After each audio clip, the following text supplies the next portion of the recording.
I used to actually be terrified in any water where I couldn't see the bottom. Tales of monsters lurking in the deep. What are these enigmatic, crazy creatures? The first recognizable ancestors of sharks existed before trees, whereas now they could be facing collapse in a single generation. I actually think it's very hard to know just how much you love something until you lose it. Grief is the price we pay for love.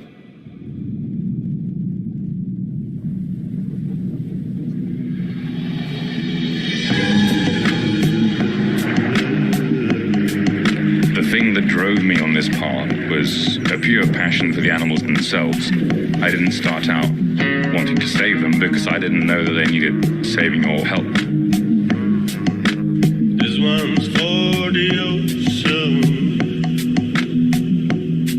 I realized that if we want to help save sharks, we need to make sure they have safe places to live in.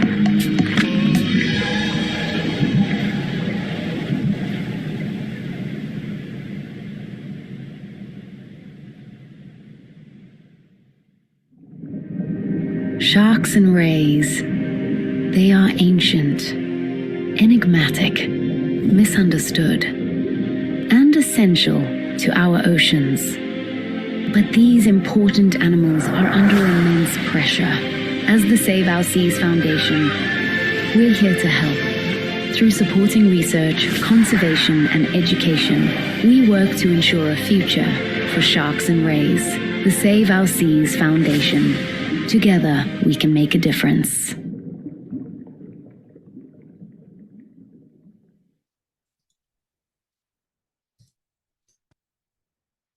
Hello, everyone, and welcome to the Save Our Seas Foundation Distinguished Speaker Series. We're so happy to have you.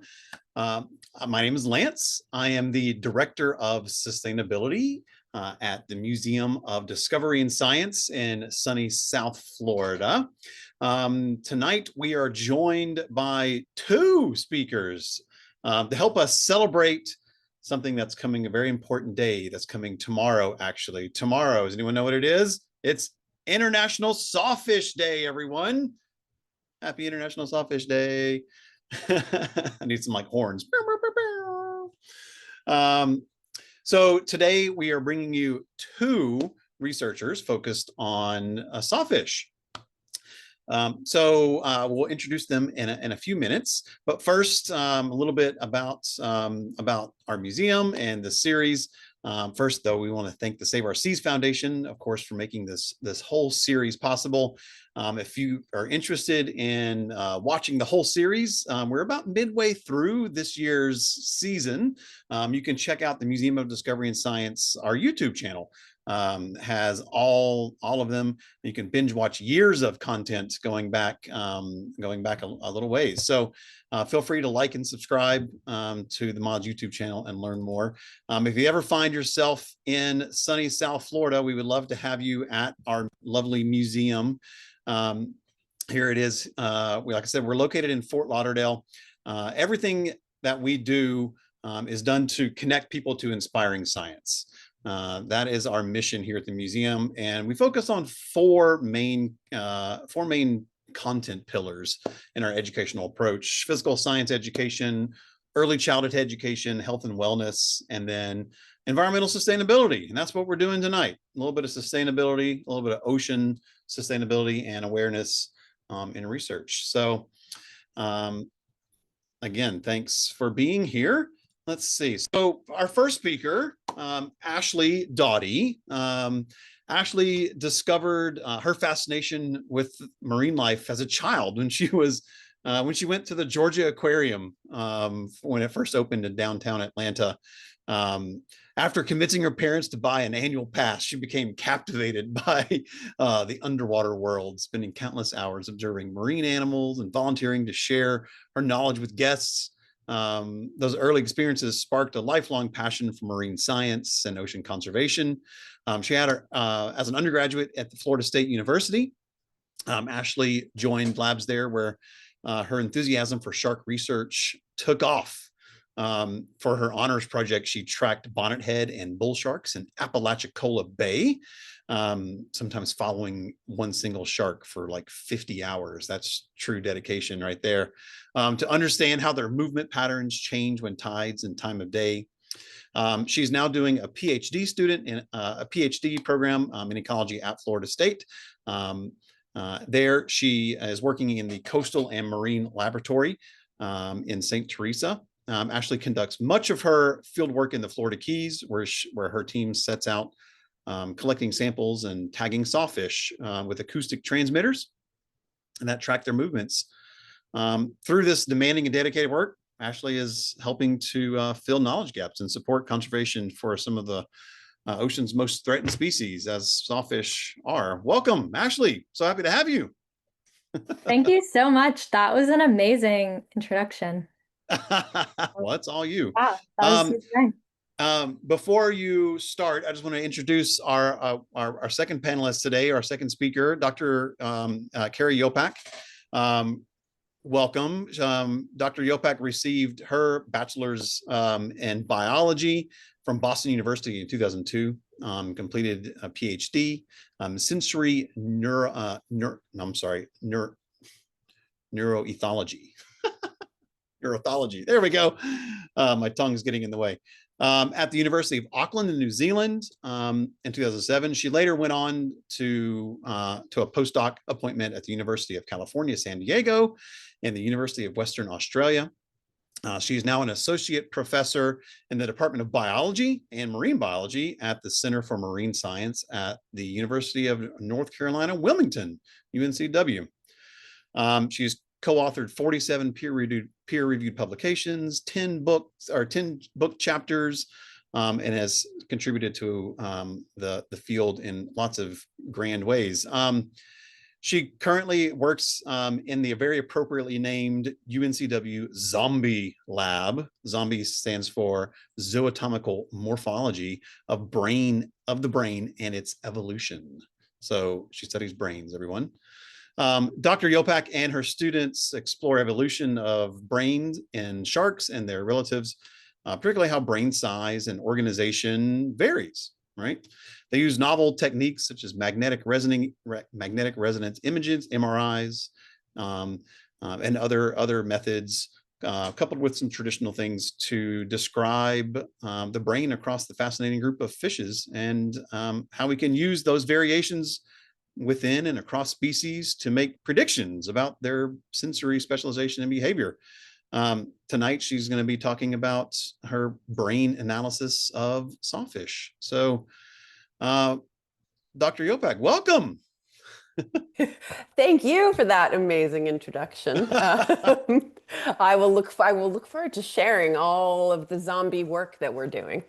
The zombie work. This is very. I didn't put that together. This is very appropriate timing for the spooky season that we're in. Not that we're actually making zombies or anything. No, don't worry. No grotesque images will be shown of zombies anyway.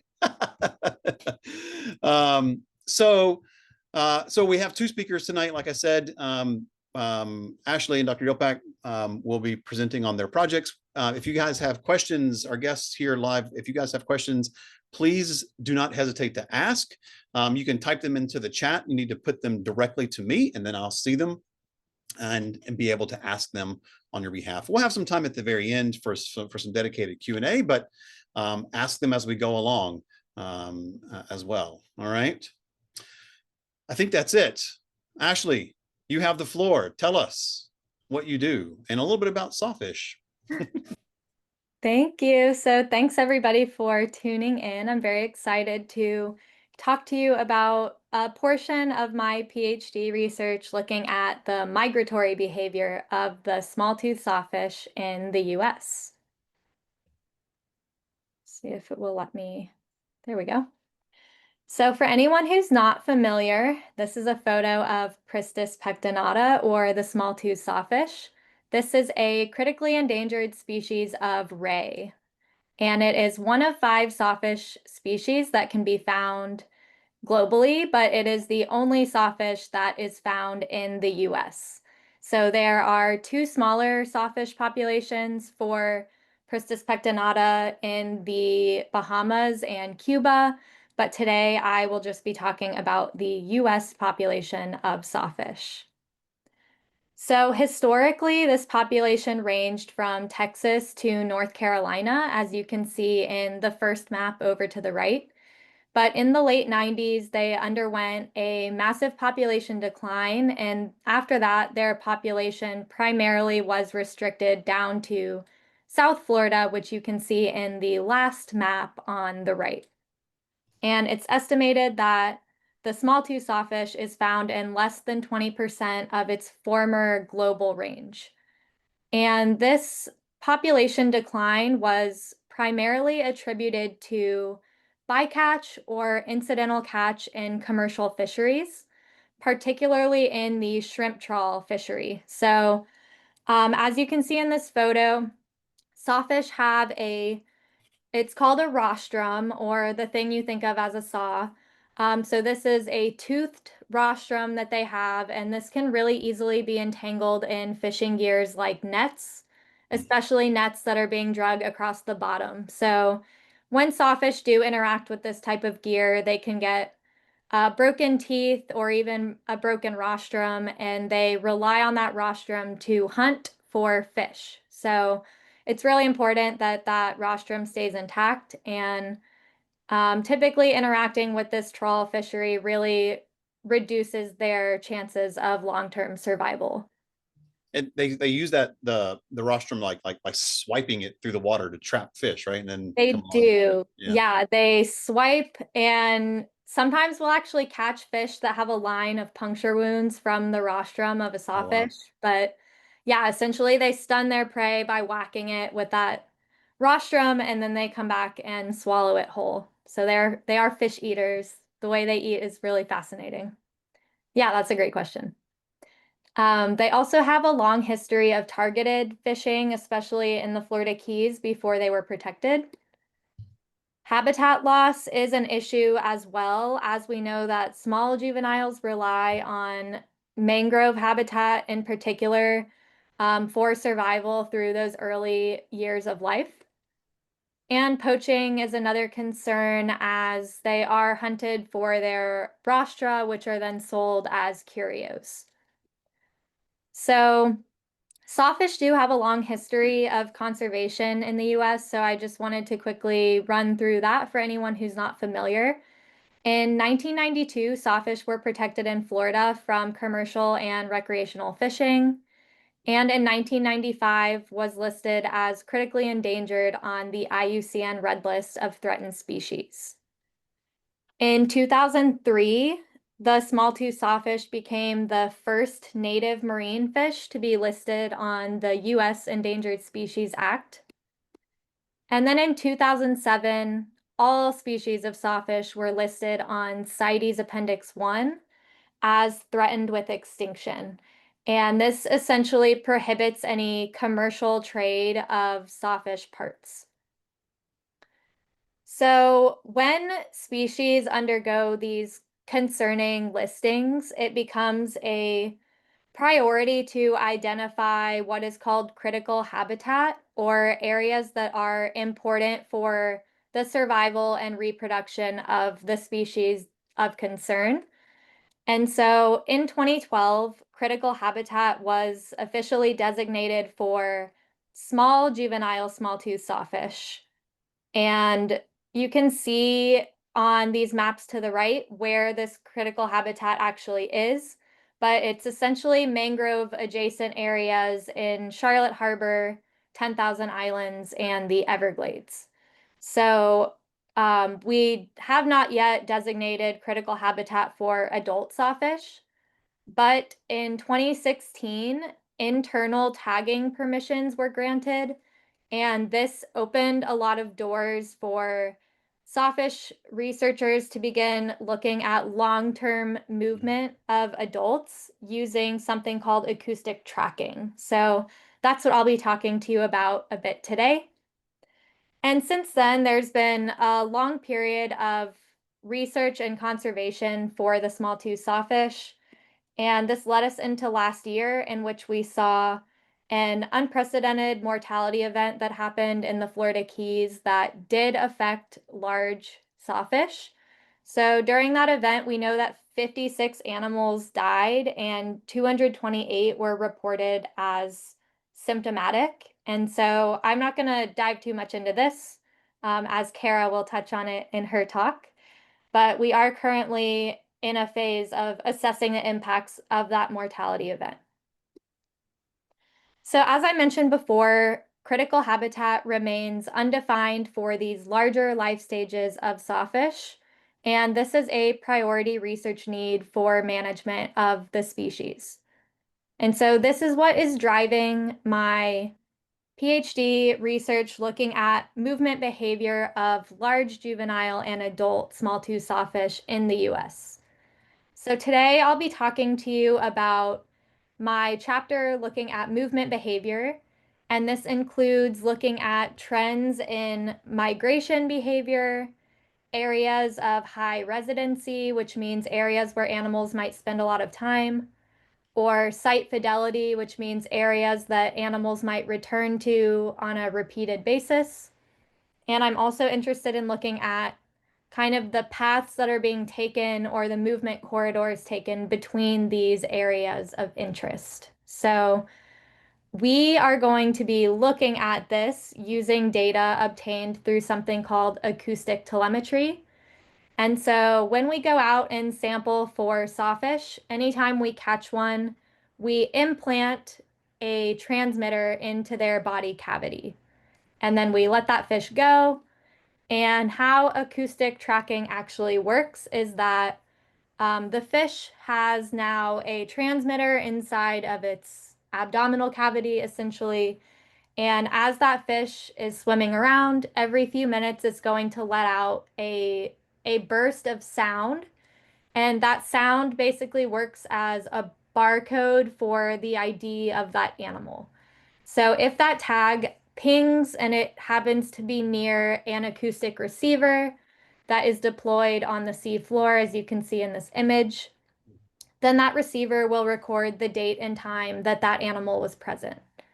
And these receivers can be deployed in a wide variety of arrangements, depending on what kind of research question you're looking into. So our lab, the Grubbs lab at Florida State, has been studying sawfish since 2011 in the Florida Keys. And in total, we have deployed over 1,000 longline sets, primarily in the Florida Keys, but we have begun to sample in other regions of interest as well. We've sampled 145 large juvenile and adult sawfish, and we have tagged 97 of those, 93 of which have been detected all around the Southeast US, as you can see here on this map. So everywhere that you see purple, that's somewhere that we have detected one of our sawfish, which is really exciting. So in total, today I'm going to be showing data from 149 sawfish. So this includes all of our lab's tagged animals from FSU, including some that were tagged by Florida Fish and Wildlife. So in total, we're working with over 430,000 detections of sawfish, and we are able to obtain all of this data through collaborative data sharing networks, which are called ITAG and FACT. So as you can imagine, this is a lot of data that we're working with, and there's lots of different ways that you can summarize and look at this data. So I'm just going to show you a few of those ways today to try to show you some cool patterns that we're seeing in this movement behavior of these larger sawfish. So one common way to look at movement data is through something called spatial network analysis. And essentially all a network is it's a combination of points that are connected by lines. And so here we have a network that is on a map. And so all of our points are representing different regions that we detect sawfish in. And the size of those regions is scaled by how important that region is to the overall movement network that we're looking at. So on here, we have our regions, which are our points, and then the lines that connect those points represent movement between those regions. So if you see a really thick line connecting two areas, that means that sawfish frequently move between those two areas directly. And if you see a really faint line connecting two areas, that tells you that they move less frequently between those two areas directly. And So, just a point of clarification, yeah. there's a few lines that go through the land. Yeah. They're So, literally not swimming, right? That's right. not possible. It's a detection and they're just connecting 2 points. So it means that the ones that go across land means that, can you see my mouse right now? Yeah, we can. Okay. So obviously we know that sawfish did not swim from here to here, but it means that it was detected here.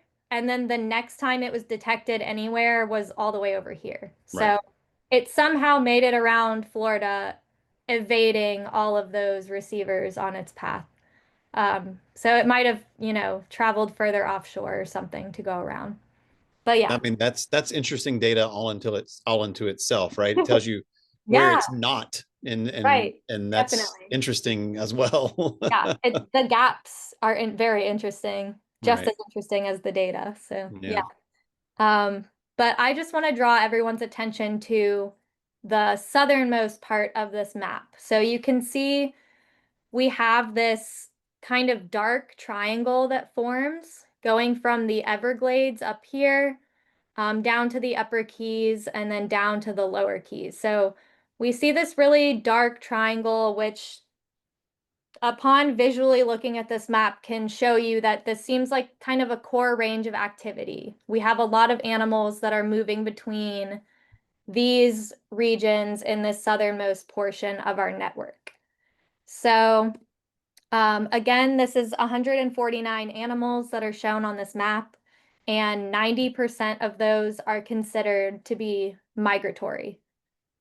So we can further break these networks apart to look kind of deeper at what patterns are underlying those data.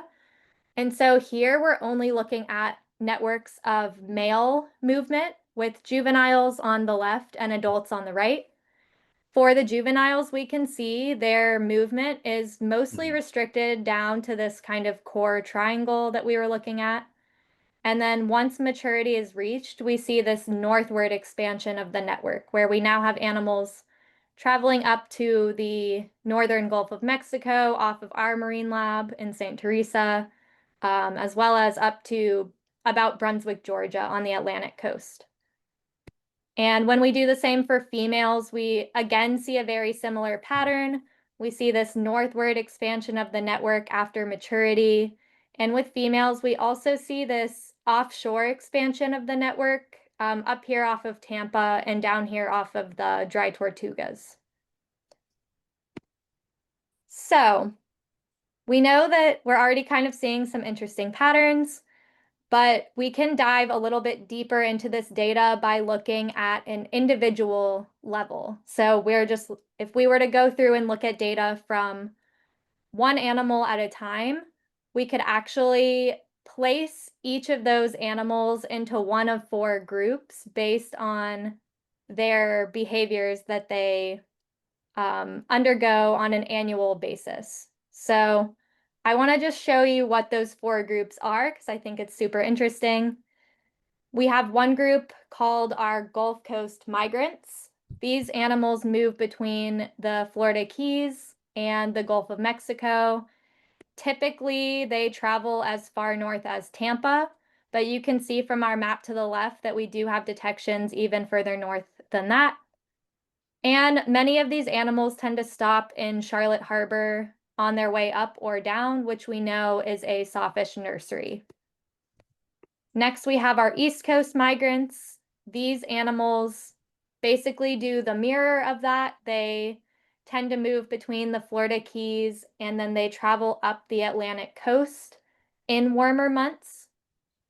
typically these animals travel to Cape Canaveral, but you can see some do go further than that. And many of them stop in St. Lucie, which is a historical sawfish nursery. We also have our lower Keys migrants. These animals tend to move between the Everglades and Florida Bay area up here, down, and they move down to the lower Keys in the winter months.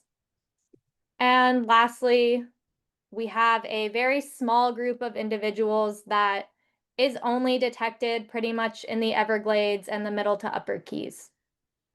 So in total, it's almost a three-way split between animals that migrate up the Gulf Coast, animals that migrate up the East Coast, and then animals that stay in from the Everglades down. So quite interesting.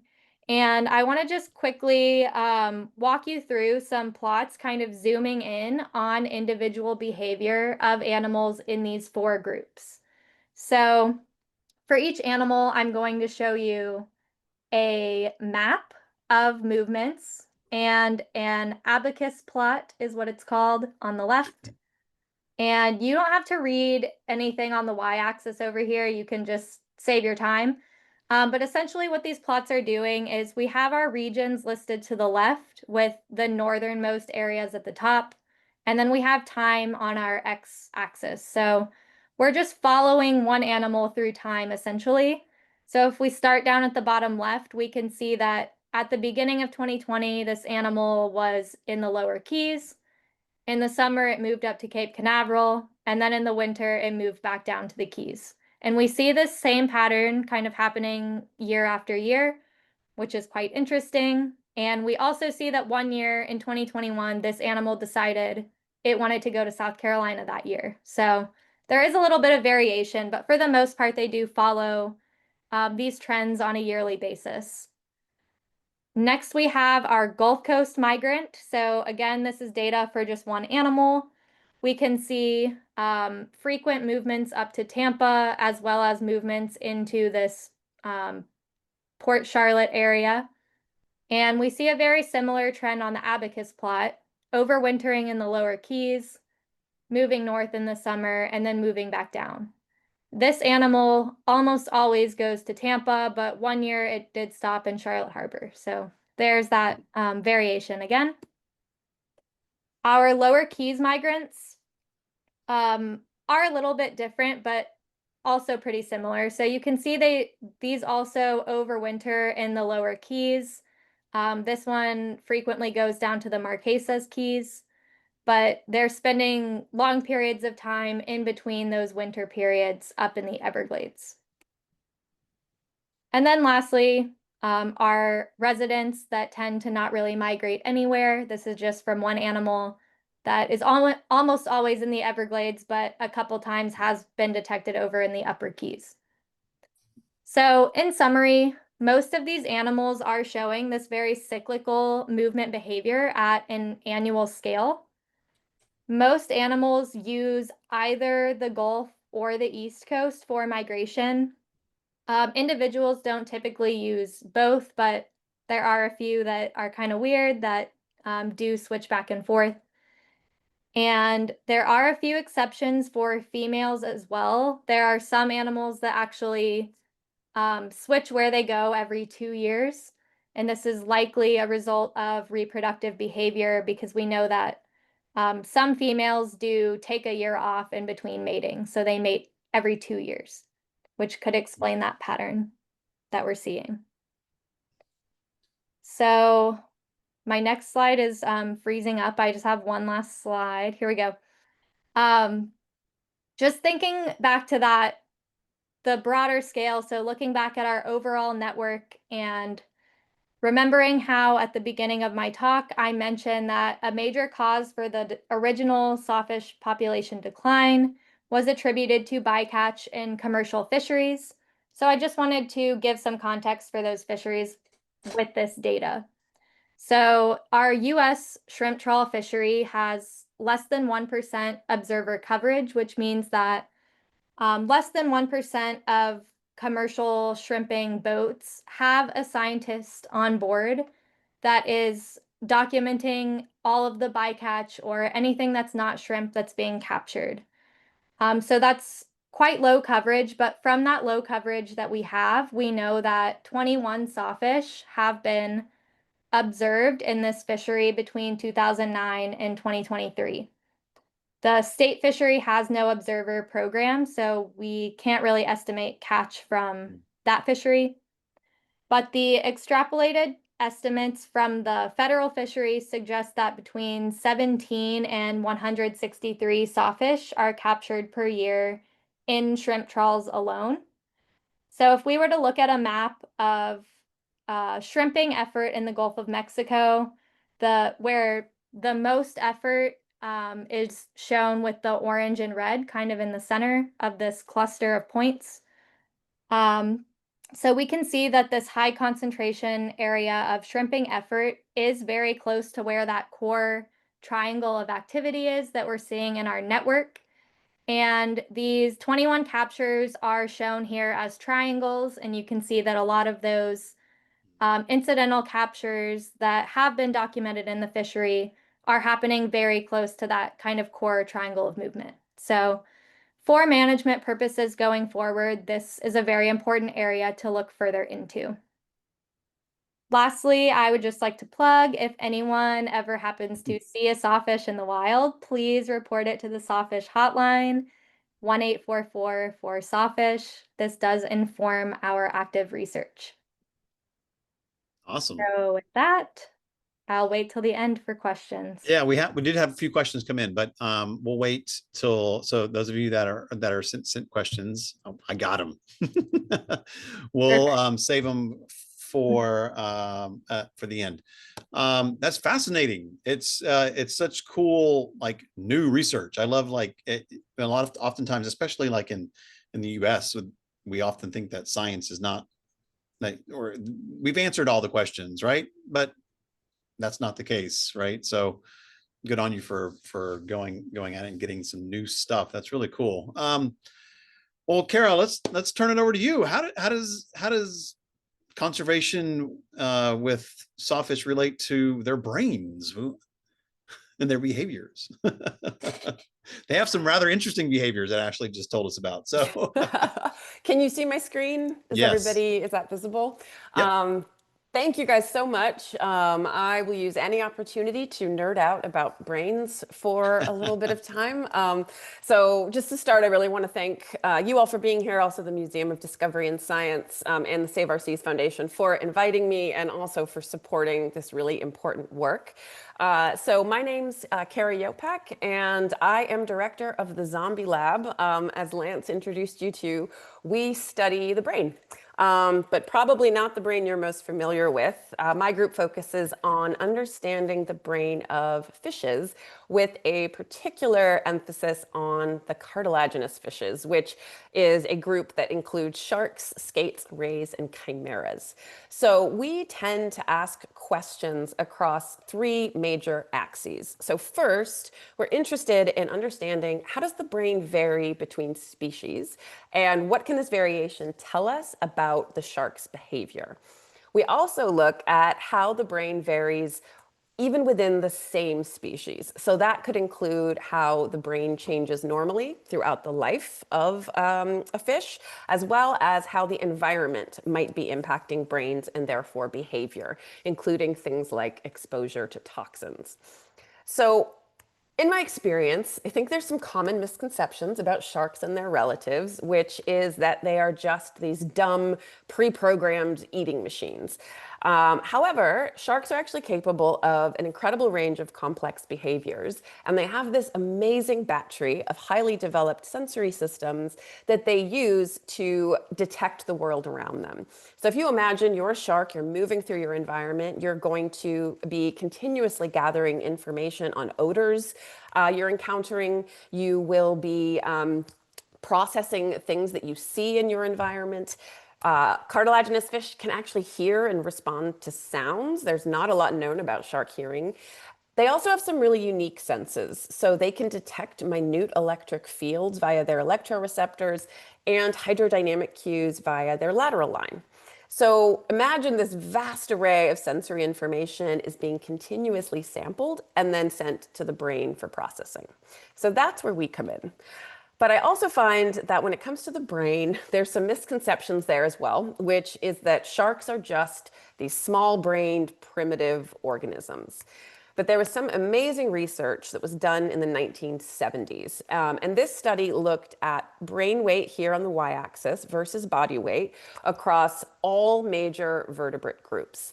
And what they found is that cartilaginous fish, which is this kind of block you can see in yellow, actually overlap with birds and mammals, which means their relative brain sizes are comparable to these groups that we sort of associate more with intelligent, complex behavior. Now, this was fascinating to me when I read this paper as an early PhD student. But what I think really hooked me was that it was based on a data set that only included 12 species. So since that time, work done by myself and my incredibly talented students and collaborators, we've expanded this polygon in all directions. So we're showing an even greater overlap in relative brain size with these other vertebrate groups. Now, if we look a little bit deeper into this data set, we can start to tease out some really interesting trends. And I do want to point out that most people probably think shark biologists spend all their time on boats. Ashley does. I, unfortunately, spend most of my time looking at graphs like this.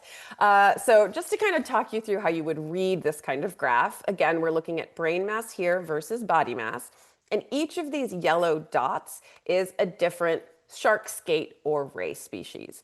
And from this graph, we can see that brain size increases with body size across this group, but you'll notice there's a lot of scatter around that line. So you have some of those dots sit below what you might expect for brain size, like a swell shark. This species has a small relative brain size. Others, on the other hand, like a great hammerhead, have a much larger than expected brain for its body size. So we spend a lot of time trying to understand why might an animal have a larger or a smaller brain. So in general, species with larger relative brain sizes tend to be those that live in more complex habitats, have more complex social structure, and hunt more strategically. Species with smaller relative brain sizes tend to be those that live in less complex habitats and hunt a little bit more, say, opportunistically. However, total brain size is a gross metric, right? You can't get a lot of information from it. So for that, we need to start looking at the individual components of the animal's brain. One component that I find completely fascinating is the cerebellum. Hopefully everyone on this call has at least heard that term because you have one. So the cerebellum sits right here at the base of our brain, and you can see it there in blue. What a lot of people don't know is that sharks were actually the first to have a cerebellum, and it's been carried through vertebrate evolution all the way to you and me. Now, the brain of a shark can be very easily compartmentalized into different major structures, just like our own brain, and each of those structures is going to serve a different function. So get ready for the fastest neuroanatomy lesson of your life, but we're going to talk you through. So first, we have structures that are called the olfactory bulbs. This part of the brain gets information from special neurons on the inside of a shark's nose that detects and responds to odors in their environment. Then we have what's called a telencephalon. This region is something we associate with higher cognitive functions. So think things like spatial learning and memory. Next is the mesencephalon. This receives input from the eye and so is associated with vision and visual processing. Cerebellum, this structure is really important for things like motor control and motor learning. Next up is a region called cerebellar-like structures. This part of the brain gets information from those electroreceptors. So remember how they can sense those minute electric fields in their environment. Also gets information from the lateral line, again, how the shark can sense motion in the water around their body. And then lastly, we have the medulla. This serves a number of regulatory functions, including just maintaining a kind of stable internal environment and relaying information to and from the spinal cord. So a big question for my lab is, can the enlargement or recession of these brain regions be related to where these animals live and senses that they may need to specialize in order to be successful in those environments? So to answer this question, first you have to go fishing. So we spend a considerable amount of time sampling, although this was me during my PhD. I must admit, nowadays, my students are the ones who get to go out on the boat. Although if you can tell, they laminate me and bring me along, which I promise. So nice of them, right? It's so kind. I promise they like me. But we are able to do a fair amount of sampling thanks to a number of our colleagues and collaborators. And then we bring them back to the lab, and that's where the real work begins.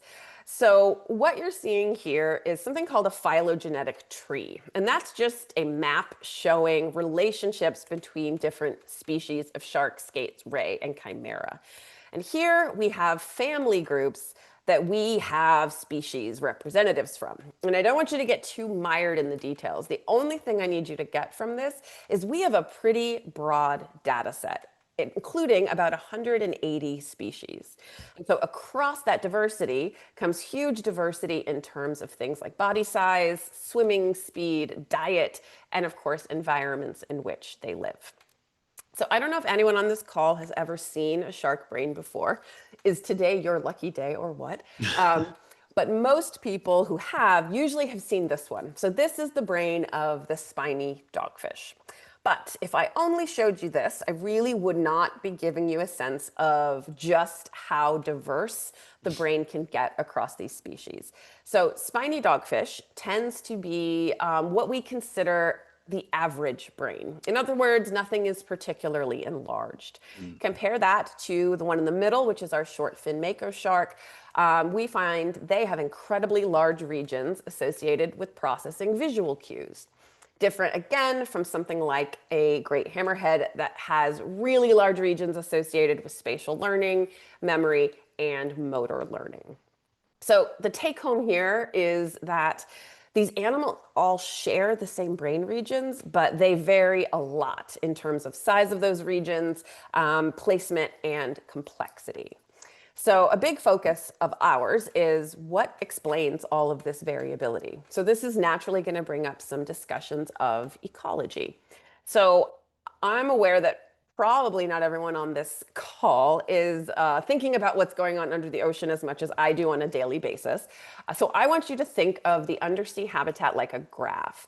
So if you imagine increasing depth on the y-axis, and then a range of sort of sub-habitats at each of those depths. What I'm going to do for the sake of time is I'm going to kind of give you a broad overview of that data set. Remember, we're talking 180 species. So we're really only going to be able to share generalizations. But if anyone is interested in patterns of brain organization, say in a specific species, or wants to read some of our papers and learn a little bit more about our statistics, I'm very happy to send those through later. But for now, let's think about broad trends. And I'm going to start with benthic sharks. So benthic just means these are species that spend most of their time resting on the seafloor. And we find benthic species everywhere. So they're in the deep sea. They occur in shallower waters on the continental shelf, and even in more spatially complex habitats like coral reefs. So far, for the most part, in the benthic species we've looked at, they all share a common brain plan, which is that average brain. So nothing in it is particularly enlarged. If you go to the bony fish literature, benthic bony fish also have average brains, quote unquote. And in that literature, they've proposed this actually may lend itself to ecological flexibility.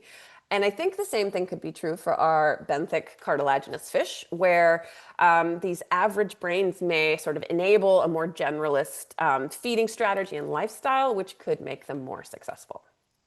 All right, we're going to move on to benthopelagic species. So benthopelagic is just a term that means these are animals that are associated with the seafloor, but they spend most of their time actually cruising just off of it. And we are going to start to see differences related to subhabitat. So we're going to go into the deep sea. And I want you to imagine we're going thousands of meters below the surface of the water. We are going to be experiencing very low light levels, very cold temperatures, and it's going to be pretty rare to find prey or members of your same species. In the animals that we find down there, it kind of doesn't matter how closely related they are or how distantly related they are. Our deep sea species have sort of also converged on a common brain plan.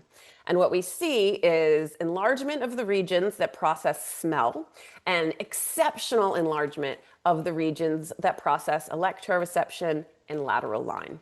And what we've suggested is that this very likely reflects a specialization of non-visual senses in these deep, dark habitats. And if you're not convinced, I think it becomes even more compelling if we move up out of the deep sea and head into higher light level environments. So for example, a well-lit coral reef. In species we find there, like your white-tip reef sharks, your gray reef sharks, we actually see a complete reversal in the brain. Now, those regions that process smell and electroreception are relatively reduced. Instead, the brain reflects, I think, the requirements for living in a spatially complex habitat. So now we see enlargement of regions associated with spatial learning, memory, and vision. All right, last group are the pelagic sharks. So these are the ones everyone knows. We have a couple categories here, though. So we have our true oceanic open water species, and then those that often occur a little more coastally on the continental shelf. But there's some distinctions between these two groups. So our open ocean species, we see incredible enlargement of the regions that process visual cues, which suggests these are likely very visual predators, and enlargement of regions responsible for motor control. The continental shelf gets interesting. So in addition to enlargement of regions for vision and motor control, we see exceptional enlargement of the regions that process odor cues. In fact, so far in our data set, white sharks and tiger sharks have the largest olfactory bulbs of any species we've studied to date, which very likely reflects olfactory specialization. Okay, that was a total whirlwind tour through the brain. I will point out these are data collected over decades of research, and they've all been based on traditional techniques like gross dissection and histology. So our ability to cut something open and investigate its internal anatomy is paramount to our understanding of its biology. But what happens when dissection is not an immediate option? So if we're really going to tease out adaptive patterns in the brain, it becomes really important to look at species that have specialized behaviors or morphological adaptations. I call them my weird and wonderful species. But these tend to be more rare, more difficult to acquire, and oftentimes you can't process them using conventional methods. Lucky for me, however, in the last 20 years, we've really seen a surge in technological advancement that's hugely improved our ability to investigate internal anatomy, particularly with the advent of bioimaging methods like magnetic resonance imaging, or MRI. And MRI is fantastic because it allows us to acquire high-resolution images of the inside of organisms without having to make any cuts at all. And from that 3D data, you can actually segment digitally aspects of the animal's anatomy. So what exactly is MRI? You've probably all heard of it. Some of you, maybe you've even had an MRI after a knee injury, but you might not know what it's doing. So MRI is making use of the fact that our bodies are made up of a lot of water and hence protons. So if you've ever had an MRI scan before, when you went into the MR scanner, a very strong magnetic field is used to align those protons in your body. Radio frequency waves then get absorbed by the protons and emitted as a signal that can be detected by a radio frequency coil, which transmits all of that information to a computer to process and reconstruct the image. A much simpler way to think about that is MRI is essentially mapping patterns of water and fat in the body. And lucky for me, we are not the only ones made up of a lot of water and fat. So we can easily image sharks and their relatives using the same technology and examine internal anatomy non-invasively. So my students and I have been very hard at work collecting MRI data across a range of different cartilaginous fish. That's going to include sharks like our Port Jackson shark that you can see here, as well as batoids. And that's a group that's going to include stingrays and skates, like this little skate, Leucorrhea arenacea, that you can see coming up. Okay, pretty pictures are great, but what can we actually do with the data? MRI now allows me to dissect without using a scalpel. So I can get micron level resolution of the brain without having to damage the specimen at all. So a lot like we do with histology, we can now digitally acquire volumes of the brain and those major regions. So this opens up so many doors for new scientific inquiry, right? So our work is going to now allow us to apply bioimaging to additional specimens, meaning we can investigate anatomy in situ, which means kind of in the head without having to dissect. We can incorporate these rare and endangered species into our comparative analyses, and we can use these data even to model sensory capacity. This work is also generating data that we can use to create 3D printed brain models, such as this 3D printed brain.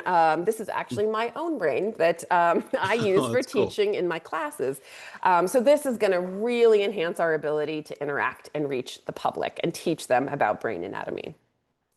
Even better, MRI has allowed us to look at specimens we may not have been able to otherwise, including species that are really difficult to study in the wild. So for example, this is a recent publication on the brain of the Greenland and sleeper shark, where assessing the brain allowed us to make predictions about how this shark is acquiring its prey. And much more relevant to today's discussion, we're also using these techniques to better understand the brain of sawfish. So Ashley gave us an amazing introduction into this group, but a quick reminder that sawfish are highly modified rays. They get their name from this elongated saw-shaped rostrum here. And they're also some of the most threatened elasmobranchs in the world. So we are using that broad comparative data set I just introduced you to better understand the brain in these critically endangered species. Before I can share that project, I need to introduce you to a unique feature of the brain of fish that I've been keeping from you, a little bit of a secret, which is that cartilaginous fish experience indeterminate growth. And what that means is that their body and brain grows throughout their entire life. So this throws a little bit of a wrench in things, right? We now have to start to think, are those brain patterns that I just introduced you to consistent throughout the lifespan and different maturity stages of a single species? We have found, spoiler alert, it is not the case. So a little bit of data collected by an honor student of mine in the sharp-nosed shark. She found that brain does indeed increase in size throughout life, with the steepest period of growth in some of these early life stages, which then kind of tapers off and actually becomes more variable at and after sexual maturity. But you guys are experts now. You think we can't just tell anything from total brain, what's going on in those brain regions, right? Is this growth just happening across all brain regions the same amount? Turns out, no. We're going to focus on 3 brain regions just for the sake of time and compare size of those olfactory bulbs, those visual brain regions, and those motor brain regions between those 3 major maturity stages in our sharp-nosed shark. So my honor student, Krista, found that throughout life, the olfactory bulbs, which receive input, right, they're processing smell, they significantly increase in relative size as the brain gets bigger, as did the region of the brain that processes motor control. What this means is that as brains become larger, they're becoming more and more composed of these 2 brain regions. Other structures, like those responsible for processing visual cues, actually decreased in relative size throughout life. So they're occupying smaller and smaller proportions of the brain. So what might this mean? Effectively, seeing these shifts in the patterns of how the brain is made up suggests there may actually be shifts in sensory specialization throughout an animal's life. In the sharp nose, maybe moving from an increased reliance on vision as juveniles to an increased reliance on olfaction as the species is moving to more offshore habitats. So while we've shown these changes in the brain throughout life in a few sharks and rays, we are particularly fascinated by those weird and wonderful species.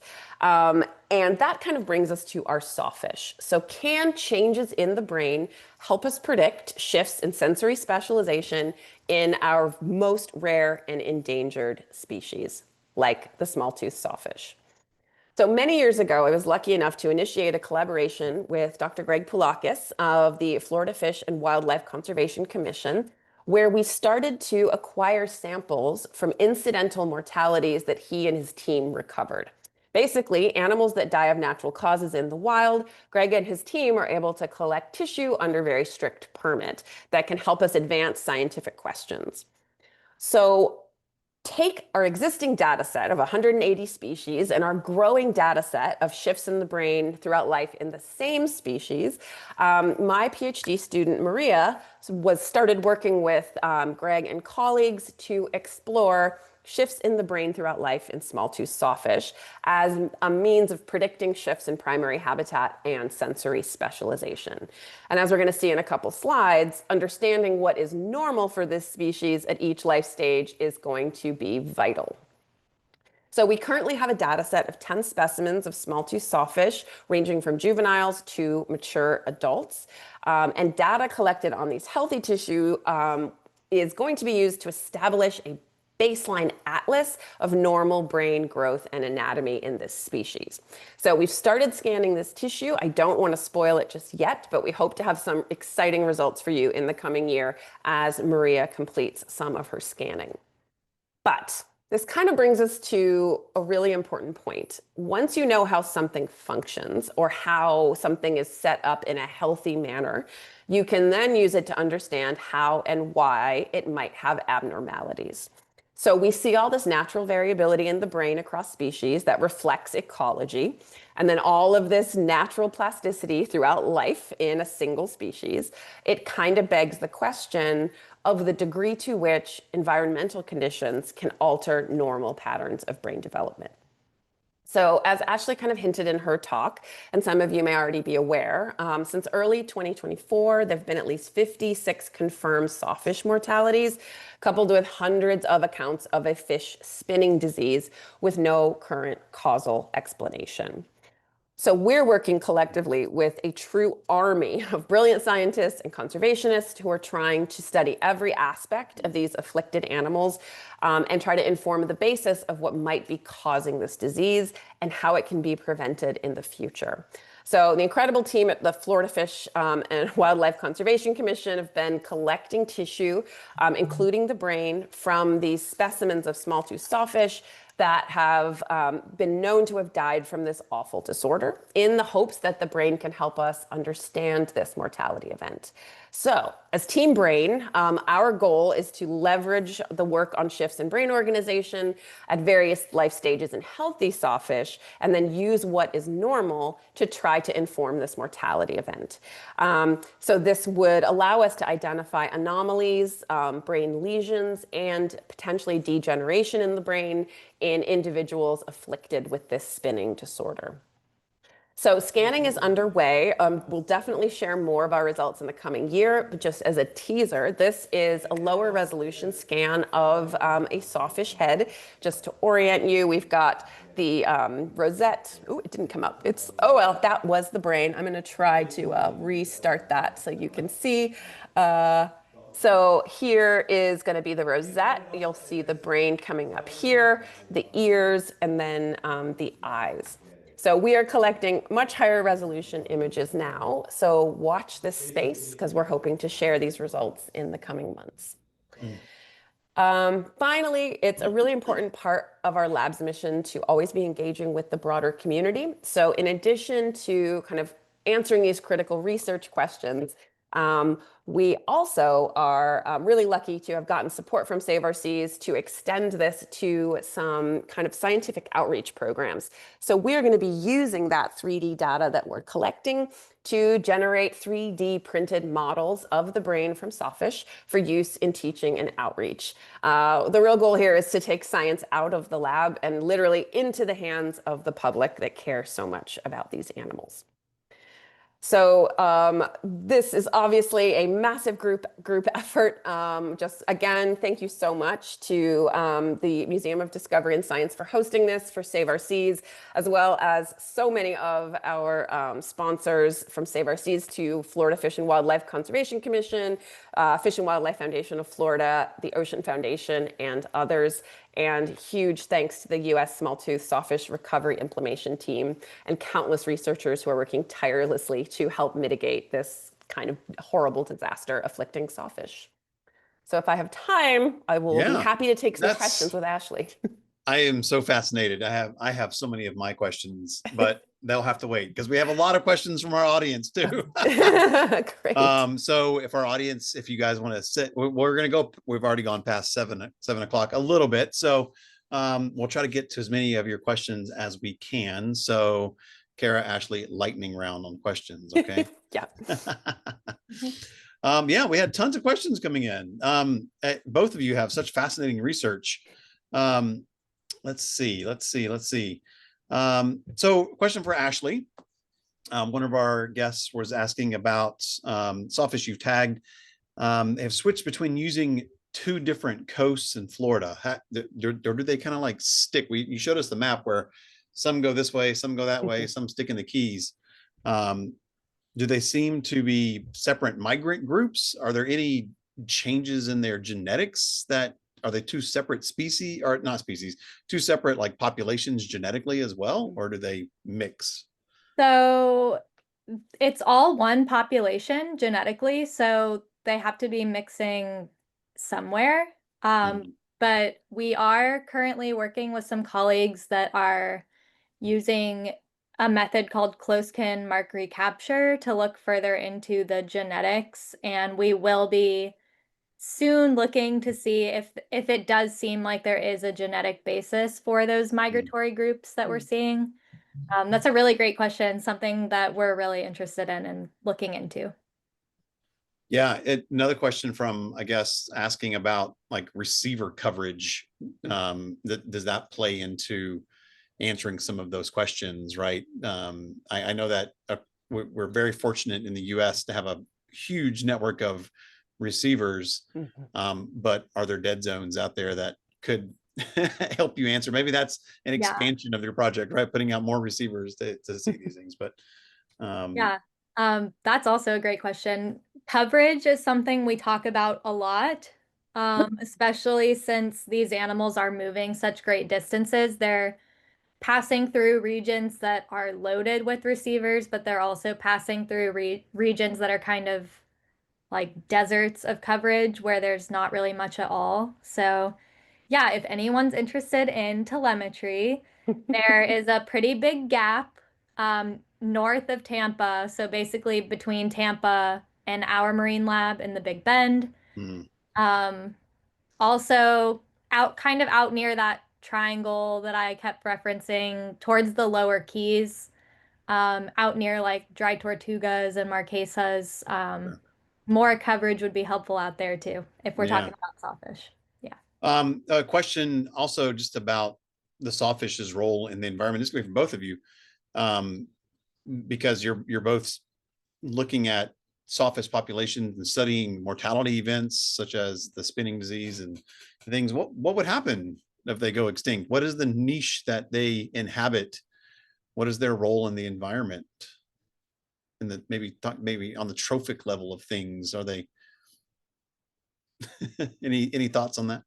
Yeah, that's a great question. I mean, trophically, they are upper level predators, so we know that those are important for food webs across a variety of ecosystems.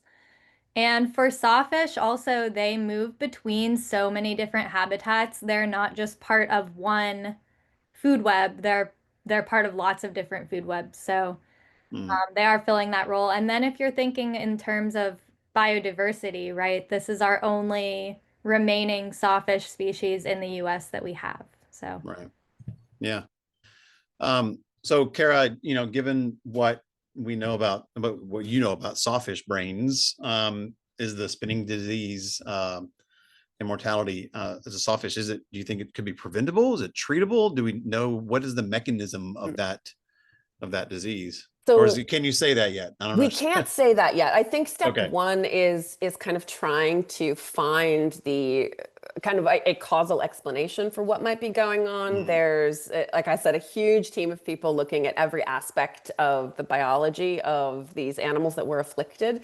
From our perspective, I think we have to start with some of the neuropathology to see, can we identify any degeneration in the brain that might explain this really unique behavior? And then once we can identify it, we can figure out how we might be able to mitigate it. Right. So still in the kind of the early stages of that.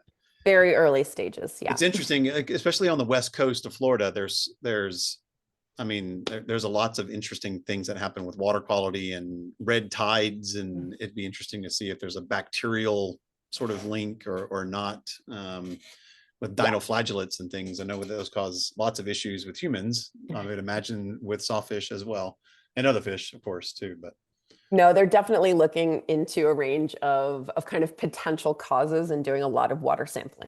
So I'm sure we'll hear some more results about that in the coming year. Let's see, there's more questions. I said we got a ton. Let's see.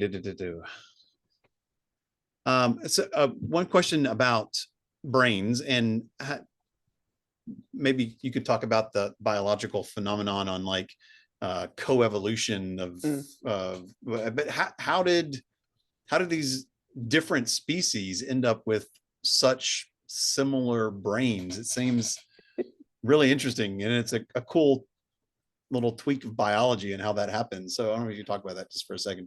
Yeah, I mean, what I will say is that all of our data is based on correlation, right? So we cannot actually define what's causing these trends. But what we do see is that across this broad data set, variation in the brain reflects ecology. So you could probably make some predictions that there are specific selection pressures in these different ecological niches that are likely acting on the brain. And brain tissue is incredibly expensive. So our brain, for example, takes up about 20% of our body's total metabolic energy. Right.